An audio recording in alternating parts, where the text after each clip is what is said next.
NCP বারবার আমাদের ছেলের নেতাদের কাছে রিকোয়েস্ট করার পরে আমরা ওদেরকে ওই জায়গায় ছেড়ে দিয়ে আমরা শাহবাগে প্রোগ্রাম করতেছি। ছাত্র দলের যে আজকের যে আয়োজন, এই আয়োজনের মাধ্যম দিয়ে আজকের এই জনসমাবেশ থেকে প্রমাণ হবে এদেশে আর ফ্যাসিস্টের কোনো জায়গা।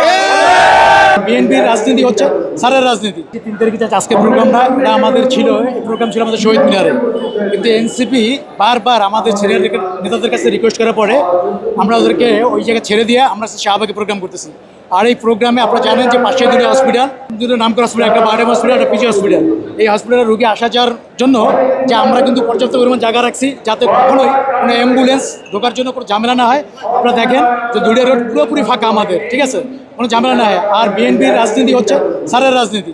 যদি আমরা ছাড় না দিতাম তাই এনসিপি আজকে শহীদ মিনার প্রোগ্রাম করার কোনো সুযোগ পেত না। আমাদের নেতা জনক তারেক রহমান উনি এনসিপিকে ছাড় দিছে। আপনারা জানেন যে বাকশাল আমলে যে কেউ ছাড় দিত না, ওরা আমাদের বিএনপিকে কোথাও দাঁড়ানোর সুযোগ দিত না। কিন্তু বিএনপিকার ছাড়ের রাজনীতি, বিএনপিকার মানুষের রাজনীতি, বিএনপির দেশের রাজনীতি। জিয়াউর রহমানের হাত দিয়ে প্রথম ঢাকা ইউনিভার্সিটিতে কলম দিয়ে শুরু করেছিল ছাত্র দলের প্রথম, এবং আমাদের আদর্শ আজকের যে ছাত্র দলের যে সমাবেশ হবে, সেই সমাবেশ থেকে ফ্যাসিস্টের যত বাংলাদেশে আনাচে কানাচে মাঝে মাঝে ফুই ফোড়ে খুঁচা দেয়, এটা হচ্ছে তাদের মরণ কামড় দেওয়ার জন্যই।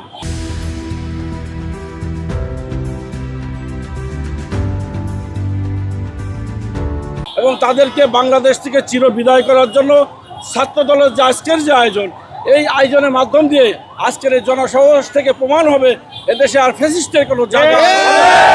শুধু তাই না, এবং ছাত্র দল আগামী নেতৃত্ব এখান থেকে গড়ে উঠবে, এবং আগামী দিনের এই ছাত্র দল থেকেই যে নেতৃত্ব গড়ে উঠবে তারেক রহমান, আগামী দিনে যে রাষ্ট্রপ্রধান হবে, এইখান থেকে তার আজকে প্রমাণ হয়ে যাবে যে বাংলাদেশে কোনো দল নাই, একটি মাত্র দল হবে আগামী দিনের ছাত্র দল। ছাত্র দলই সারা বাংলাদেশে আগামী দিন নেতৃত্ব করবে, এটাই হচ্ছে আমাদের সর্বোপরি কথা। এবং যে নির্দেশনা আসবে কেন্দ্রের থেকে, বেগম খালেদা যেমন তারুণ্যের প্রতীক, আমাদের নেতা তারেক রহমান নেতৃত্ব এবং ঘোষণা করবেন, সেই ঘোষণা আমরা সারা বাংলাদেশে ছড়িয়ে দিয়ে ফ্যাসিস্টের চিরবিদায় করতে চাই। এটাই হবে আমাদের আগামী দিনের শপথ। আপনি জানেন যে ছাত্র দলের সংগঠন মৃত্যুর উপত্যকায় দাঁড়িয়ে থাকা সংগঠনের নাম বাংলাদেশ জাতীয়তাবাদী ছাত্রদল। ছাত্রদল এই বাংলাদেশ জনগণের কথা বলে, শিক্ষার্থীদের কথা বলে, মানুষের অধিকারের আদায়ের কথা বলে বাংলাদেশ জাতীয়তাবাদী ছাত্রদল। আপনি আর কিছুক্ষণের মধ্যে 10 মিনিটের মধ্যে আমাদের ভারপ্রাপ্ত চেয়ারম্যান দেশনায়ক জনাব তারেক রহমান বক্তব্য দেবেন, মহাসচিব স্যার বক্তব্য দিচ্ছেন। এরপরেই আপনি আজকের যে কি বার্তা তারেক রহমান নির্ধারণ করবে।